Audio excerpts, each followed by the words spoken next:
store any heat. It's only working on that marmite, that pot, while the sun's out. So it has already boiled, so it shouldn't be too bad, but it will cool rapidly. And if the sun goes away for as much as 5 minutes, then yeah, the liquid's going to cool down. It loses heat quickly, yeah. Excellent. Well, let's. I think you had an order this morning already, haven't you? Had several. Several. We've already had orders for 3 of these box stoves, these solar ovens, despite the fact that they weren't even hot and we hadn't started cooking anything at the time. So I'm quite hopeful, quietly hopeful. So you think word has spread from Indaverdock up here about these stoves? I think so. Also, there's at least one woman in the village who's been using her own. That solar stove in the middle is hers. She's brought it to her demonstration. Excellent, excellent.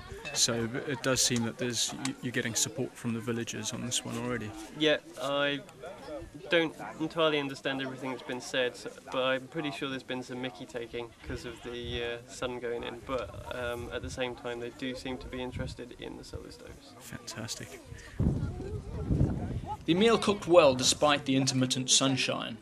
The parabola had cooked the maize and beans despite a partly cloudy sky, and was good to give the rice a boost of extra heat, that little oomph that the boxes lacked.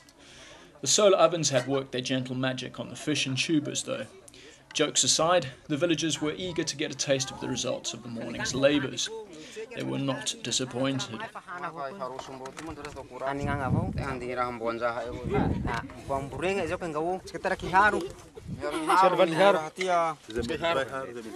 Men, women, young and old got amongst the food, and judging by the speed with which it disappeared, it was very tasty. The villagers' school emptied out to try out the solar fair as well, and if it weren't for careful rationing by the teacher, it no doubt would have turned chaotic. As it was, everyone just about got a mouthful, and every last scrap was gone. Fortunately for me, Jean kept aside some of the pickings, and the verdict? Just as tasty as Madame Ziza's finest.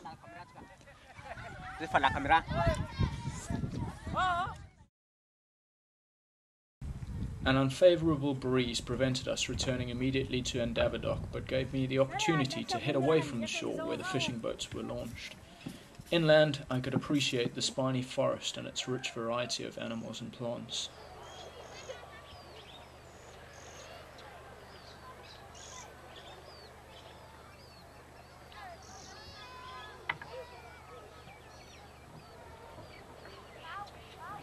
The stoves we were marketing would be helping to preserve this resource with its painted baobabs and well-camouflaged chameleons. It was a beautiful, untouched place that I thought was well worth the effort.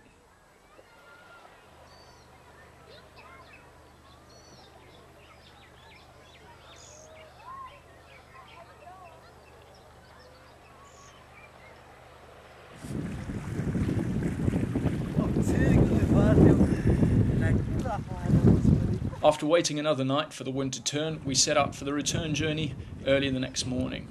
Was the trip a success? How many stoves did we sell on that trip? So many stoves. 5, 6. 6 stoves. 6 stoves, eh? Excellent. Happy with that, Justin? I'm very happy with that, yeah. Brilliant. I'm also very happy that I'm on a pirogue at dawn going back to Indaverdock. Yeah, And I think the wind's picking up. It certainly is. In a village of about 200 people, that's not a bad start. I was curious how much effect the sail would have on neutralising the carbon cost in getting me out here. I had asked Justin earlier in the trip where the contribution I had made went. To get this particular stove, the family would pay 30,000 ariary, which is about 10 British pounds or 20 US dollars.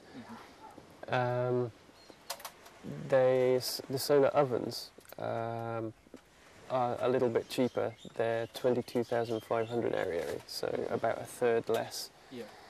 And we also sell efficient wood-burning stoves for when there is no sunlight.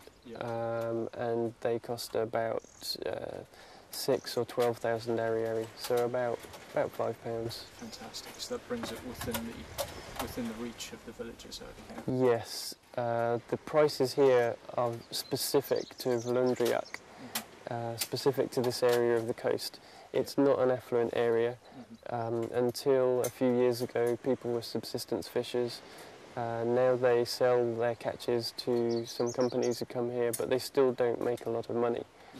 They tend to be much less affluent than people in Tulia. So these same stoves are sold in Tulia, the regional capital, but for a higher price. Okay, any idea what that price is? I'm not sure. I think this stove is about 140,000. So we're knocking off probably about 4/5 of the price. Something like that. With the volunteers' contribution. Exactly, yeah. The volunteers' contribution is what allows us to sell it for that lower price. Fantastic, and it actually amounts to around about one volunteer's carbon offsets price Per stove. trip out here, which is about £30. Yep, one volunteer's offset will definitely pay for one stove. Fantastic.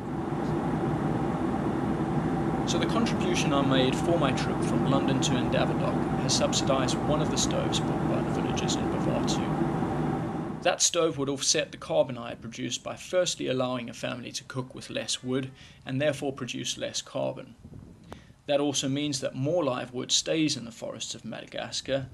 Live wood fixes carbon dioxide directly out of the atmosphere, further reducing the carbon I produced. Over a period of about 2 years, this combined effect would suck all of the carbon produced on my journey back out of the atmosphere. Hard evidence of the effect of a practical carbon offset program in action. As well as assuaging my conscience, the stoves were also providing a tangible benefit to the villagers of the Volundriac, saving them a large proportion of the small amount of money they earned from the sale of fish. It also boosted the local economy. As I learned, the stoves themselves are produced in the regional capital of Tulia, so local jobs are created by the project. The project also has a benefit to the health of the families that use them. Solar stoves produce no smoke and help alleviate the high rate of respiratory illness that is common in any area where open wood and coal fires are the only source of energy. Lastly, the stoves indirectly help to preserve the natural environment of Madagascar, a beauty that I immediately appreciated on arriving there.